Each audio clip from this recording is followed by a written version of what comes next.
obusasi n'akahinda by'omukazi kuferwa omwana we bikaba birebiryaho bitena kuyo kuferwa omwana ukaburaho kumuziika habw'okubingwa omu itaka byona nibyo sikora tumwesija arikurabamu bwanyuma yo kuferwa omwana we w'izara rya mushanju amutuhire w'emyaka 3.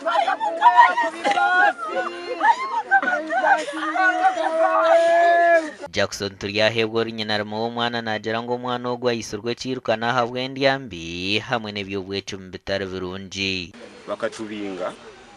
amataka twene twine itaka icyarujiraho omwana kufa kitufa akakwatwa kwirukana twamutwara mu kiriniki bamujanjaba yayanga kuza cyesha mushanju gukiro bayija banyeta bangamira omwana yayanga namutwara twamutwara Kikuube sha mushanju gukiro kwekundi twerera omwana oiro hatekizibu kitwine aho kumuziika habwokuba hariho abantu abaine abanyabuzare babo oli bwafa nibamutwara mu banyabuzare kyonka nkona afire taine munyabuzare waye nambere kugenda district tubasabire batuho kuzika tibaine reba muntu wetu yafa titwina ho kumuzika twina obuzibu bwingi bakatugira ngo turi hanuya ngo barindire order from above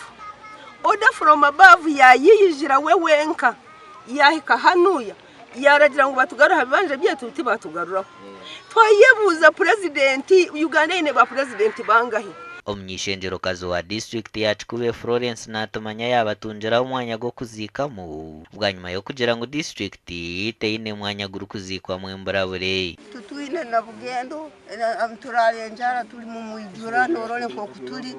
no mutoyi nuko tukujya mututi tuti tutwine bwikize ndwara nambeze kurugwa tuturkwimanya nkatuturkwimanya mutusaba mutija government yatuyambe bino ngo tuwe tutanike kubada na Dr. Kenso Mona kandi nyino kugumya nti ensonge ndikuja kujimala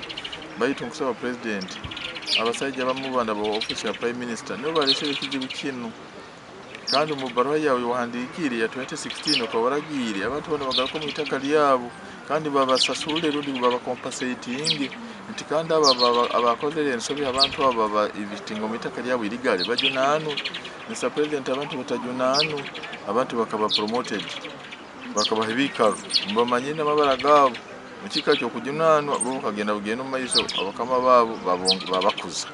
entara hitaka rya Bukinda hamwe n'akatikaro mu muruka gwa Kasongo mugombora ya Cangwari zikatandika umwaka gw'2013 bwanyuma y'abakozi mu ofisi y'enganzi y'ihanga kugira ngo abantu aba bakaba batahira hitaka rya kampu y'empunje ya Cangwari refugee settlement camp gasha kwa Ambrose n'uwagaba katoto